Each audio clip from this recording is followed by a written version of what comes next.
নমস্কার বন্ধুরা, CricTalk Bengali চ্যানেলে স্বাগত। আইপিএল এর অকশন শেষ হয়ে গেল গত দুদিন আগেই। প্রতিটি টিম তাদের পছন্দ মতো প্লেয়ার কিনে নিয়েছে।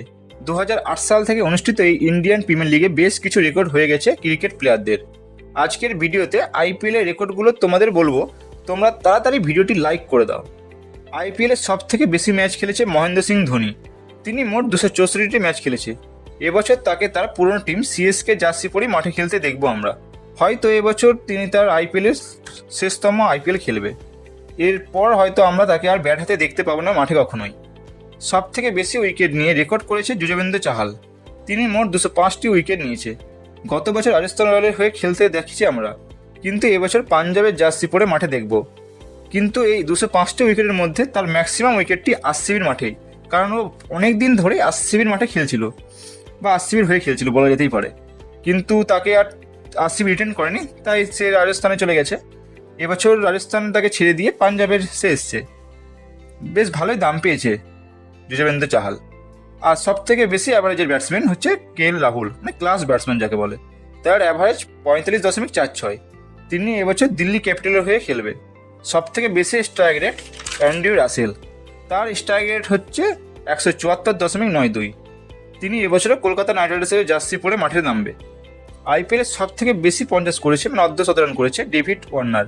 তিনি মোট 66টি অর্ধশতরান করেছে, যার ম্যাক্সিমামটাই হচ্ছে সানরাইজ হায়দ্রাবাদের হয়ে।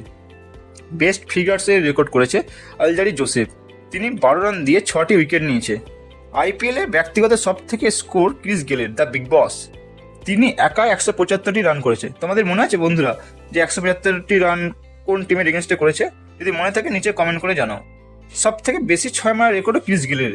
তিনি মোট 357টি 6 মেরেছে। তবে হ্যাঁ, এই 6 মারার রেকর্ডটা আশা করি ভেঙে যাবে, কারণ রোহিত শর্মা, আমাদের ইন্ডিয়ার টিমে যে রোহিত শর্মা, ও 357 থেকে কয়েকটি ছক্কা মাত্র কমে আছে। তো ক্রিস গেল যেহেতু খেলা ছেড়ে দিয়েছে, আর রোহিত শর্মা এখনো পর্যন্ত খেলছে, হয়তো আগামী 2-1 বছর পর্যন্ত বা 2-3 বছর পর্যন্ত আমরা তাকে দেখতে পাবো। তাই হয়তো রেকর্ডটা ভেঙে যেতে পারে। তোমাদের কি মনে হয়, রেকর্ডটা থাকবে না ভেঙে যাবে? তোমরা হয়তো সবাই ভাবছো আইপিএলে এত কিছু রেকর্ড, কিন্তু বিরাটের নাম নেই কেন? ক্রিকেট এমন কোনো রেকর্ড আছে বন্ধুরা যেখানে কিং কোহলির নাম থাকবে না? তোমরাই বলো। সব থেকে বেশি রান, মানে 100 রান 100 করেছে, সেটা হচ্ছে কিং কোহলি। 2018 সালে তোমাদের যদি মনে থাকে যে কিং কোহলি কেমন খেলেছিল, উনি একটি আইপিএলে একটি সিজনে 4টি 100 রান করেছিল, তোমাদের মনে আছে হয়তো। তারপর তার ফর্ম খারাপ গেছিল, তারপর সত্ত্বেও তিনি মোট টোটাল 8টা 100 রান করে সবার উপরে আছে। আর সব থেকে বেশি ক্যাচ নিয়েছে তিনি। মোট কতগুলো ক্যাচ নিয়েছে? 114টা। উইকেট কিপার নয়, তার সাথে 114টি ক্যাচ নিয়েছে। মানে ভাবো উনি যে কোন পজিশনে প্লেয়ার। আইপিএল এর সব থেকে বেশি রানও বিরাট কোহলির। তিনি মোট 8,004 রান করেছে। এবছরে তিনি কি 9,000 রান করতে পারবে? তোমাদের কি মনে হয়? নিচে কমেন্ট করে জানাও তাহলে, চটপট। আর আইপিএল এর সমস্ত কিছু আপডেট পেতে চ্যানেলটি সাবস্ক্রাইব করে দাও, পাশে থাকা বেল আইকনটি বাজিয়ে দিও। ধন্যবাদ বন্ধুরা।